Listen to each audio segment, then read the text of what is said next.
বলছো। আমি আলহামদুলিল্লাহ ভালো আছি।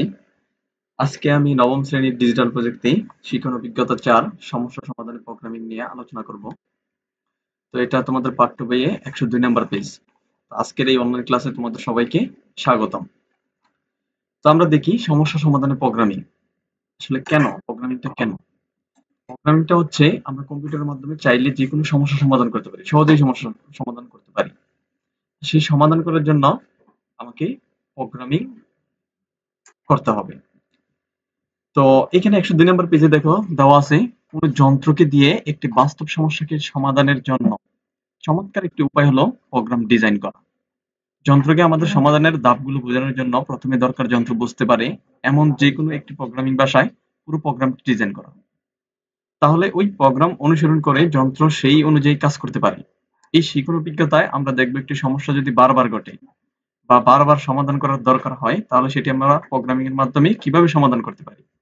এই অভিজ্ঞতায় আমরা প্রোগ্রামিং এর কাজ শুরু করব এবং প্রোগ্রামিং ব্যবহার করে কিভাবে সমস্যা সমাধান করে তার উপযোগিতা যাচাই করা যায় সেটি নিয়ে দলীয়ভাবে কাজ করব।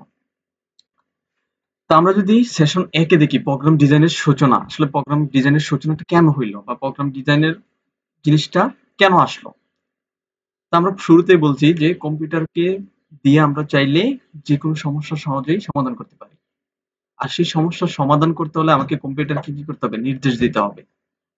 কম্পিউটার বোঝে এরকম নির্দেশ লিখতে হবে। এখন কম্পিউটার একটা মেশিন, আর মেশিন শুধুমাত্র মেশিন ভাষাই বুঝতে পারে। আর মেশিন ভাষা যেটা সেটা হচ্ছে ০ এবং ১, এটাই হচ্ছে মেশিন ভাষা। তো ০ এবং ১ এর বাইরে কিন্তু কম্পিউটার কোনো ভাষাই বুঝতে পারে না। এখন আমরা তো ০ এবং ১ বুঝি না। আমাদের জন্য ০ এবং ১ লিখে কম্পিউটারকে নির্দেশ দেওয়া খুবই কষ্টকর।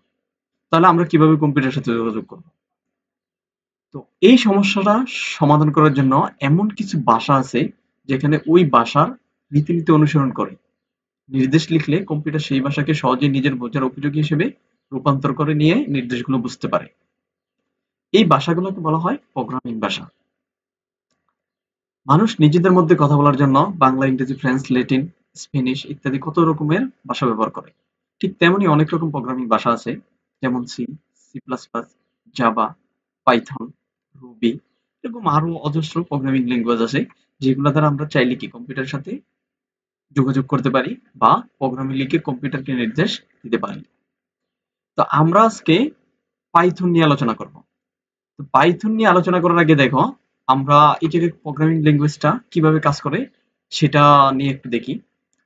তো আমরা পূর্বেই দেখে আসছি যে কম্পিউটার শুধুমাত্র মেশিন কোড বুঝতে পারে, অর্থাৎ ০ এবং ০ এর সমন্বয়ে তৈরি বাইনারি কোডই হচ্ছে মেশিন কোড। আর এই মেশিন কোডই শুধুমাত্র কম্পিউটার বুঝতে পারে। তাহলে এর বাইরে কম্পিউটার বুঝে না। আর আমরা ০ এবং ১ বুঝতে পারি না, মেশিন কোড আমরা বুঝি। তাহলে কম্পিউটারকে বোঝানোর জন্য আমরা কি করব? প্রোগ্রামিং ল্যাঙ্গুয়েজ ব্যবহার করে কম্পিউটারকে নির্দেশ দেব। তো কম্পিউটারকে নির্দেশ দেওয়ার জন্য আমরা যে প্রোগ্রামিং ল্যাঙ্গুয়েজ ব্যবহার করব, সেই প্রোগ্রামিং ল্যাঙ্গুয়েজ ২ ধরনের কনভার্টার সফটওয়্যার ব্যবহার করা হয়। অর্থাৎ আমরা যে ভাষাটা লিখব সেই ভাষাটাকে কম্পিউটারকে বোঝাতে হবে। আর এটা বোঝানোর জন্য ২ ধরনের কনভার্টার সফটওয়্যার ব্যবহার করা হয়। একটা হচ্ছে কম্পাইলার, আরেকটা হচ্ছে ইন্টারপ্রেটার। এর বাইরেও আরেকটা কনভার্টার সফটওয়্যার আছে যেটা হচ্ছে অ্যাসেম্বলার। তো তোমাদের বইয়ে এটা সম্পর্কে বলা নেই, তো এটা তোমাদের দরকারও নেই। তো আমরা প্রথমে দেখি কম্পাইলারটা কি। তো কম্পাইলার হচ্ছে, আমরা পূর্বেই জেনেছি যে কম্পাইলার হচ্ছে একটা কনভার্টার সফটওয়্যার। অর্থাৎ আমরা আমাদের মতো করে ভাষা লিখব, যেমন আমরা ইংলিশে লিখব বা বাংলা লিখব, যেভাবে লিখি সেটা এই কনভার্টার সফটওয়্যার মেশিন কোডে রূপান্তর করে মেশিনকে বোঝাবে।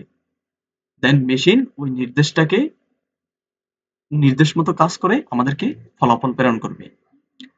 তো এখানে কম্পাইলার আর হচ্ছে ইন্টারপ্রেটার, ২ ধরনের মধ্যে কম্পাইলারটা হচ্ছে পুরো প্রোগ্রামটাকে একসাথে কনভার্ট করবে।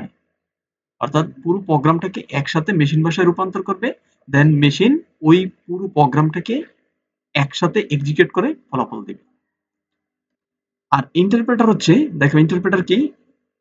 ইন্টারপ্রেটারও বলেছি এটাও একটা কনভার্টার সফটওয়্যার। অর্থাৎ এটাও আমাদের যে ভাষা আছে এই ভাষাটাকে বলা হয় উচ্চতর ভাষা। এই উচ্চতর ভাষাটাকে মেশিন ভাষায় রূপান্তর করে। কিন্তু এখানে ইন্টারপ্রেটার কম্পাইলারের মতো না। ইন্টারপ্রেটার প্রতি লাইন বাই লাইন ইন্টারপ্রেট করে, অর্থাৎ এক লাইন করে উচ্চতর ভাষাকে মেশিন ভাষায় রূপান্তর করে এক্সিকিউট করে। তো এটাই হচ্ছে মূলত কম্পাইলার আর হচ্ছে ইন্টারপ্রেটার। তো এই অধ্যায়ে আমরা কি করব, আমরা এখানে পাইথন নিয়ে আলোচনা করব। তো পাইথন নিয়ে, যেহেতু আমরা পাইথন প্রোগ্রাম নিয়ে কাজ করব, তাহলে আমাদেরকে পাইথনের পাইথন কিভাবে কাজ করে বা পাইথনের জন্য নির্ধারিত সফটওয়্যার আছে, সেই জিনিসগুলো কিন্তু আমাকে শিখতে হবে বা সেই জিনিসগুলো আমার লাগবে। তো আমরা পাইথন প্রোগ্রাম নিয়ে কাজ করতে হলে আমাকে দুইটা সফটওয়্যার সম্পর্কে ধারণা থাকা লাগবে। একটা হচ্ছে পাইথন, আর একটা হচ্ছে থনি। তো এগুলার ইনস্টলেশন প্রসেস এখানে দেওয়া আছে। এগুলো এখান থেকে দেখে দেখেই কিভাবে ডাউনলোড করব বা কিভাবে ইনস্টলেশন করব, সেটা আমরা এখান থেকে দেখে দেখেই বাসায় করে ফেলবো। এখানে দেখো কিভাবে পাইথন ইনস্টল করতে হবে, কিভাবে থনি ইনস্টল করতে হবে, সেটা বিস্তারিত এখানে দেওয়া আছে। সেই অনুযায়ী কাজ করেই কি আমরা পাইথন এবং থনি দুইটা সফটওয়্যার বাসায় ইনস্টল ইনস্টল করে ফেলবো। আজকের মতো ক্লাস এখানেই। সবাই সুস্থ থাকো। পরবর্তী ক্লাসের